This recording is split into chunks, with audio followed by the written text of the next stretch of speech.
Oh boy, has a lot happened today. So, if you've been following the news, you saw some pretty big deals happen over this past few days. Uh, the biggest of which will involve the EU. Now, you might have been thinking this was probably not going to come, especially before Canada. If we've been looking at Canada, we expected to get them a deal a lot earlier, but that's not what happened. Now, what are the implications of that? I actually think there might be some silver lining there and maybe a dark side to it too. So, what do we know about Canada's Prime Minister? Obviously, he's been talking a big game with elbows up with Donald Trump, and how he's going to be a hard negotiator. A lot of people didn't expect him to actually follow through on that. And something that I've noticed that is kind of lining up here is, so what do we have happening is somebody that was very involved with the English financial system, with the Bank of England, the World Economic Forum. He's lived in the U.S. a number of years. This is Mark Carney. Now, he had always been making comments and hints here and there about maybe becoming one with the EU, and that's kind of a big deal for Canada, being a part of North America. So, what are the implications of that? If, let's say, Canada joins the EU tomorrow, then what? Well, I actually think that's part of the plan here.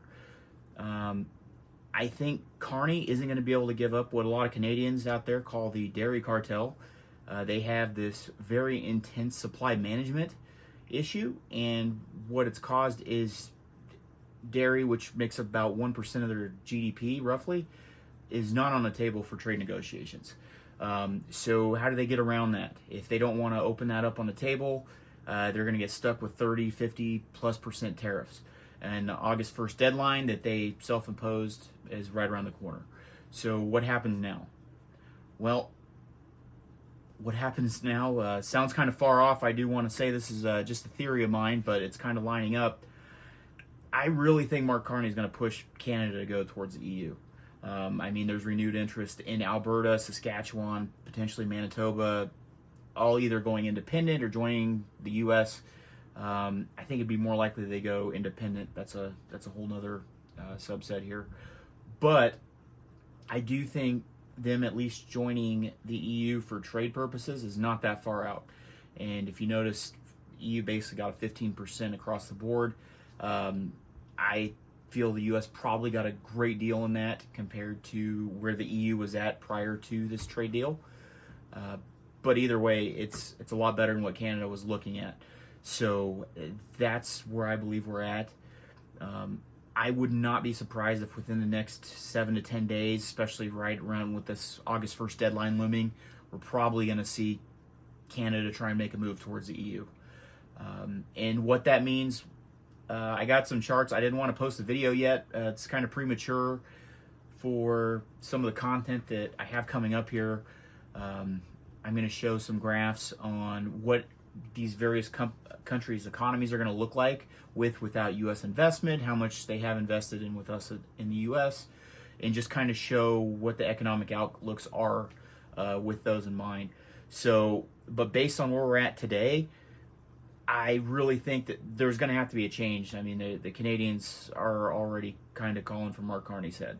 So this elbows up is looking like a facade. If you ask anybody that voted for Pierre Poilievre, but a lot of the liberals that are closer to the center are also pushing a lot back on Mark Carney compared to what they're talking about a few weeks ago, especially with this EU deal.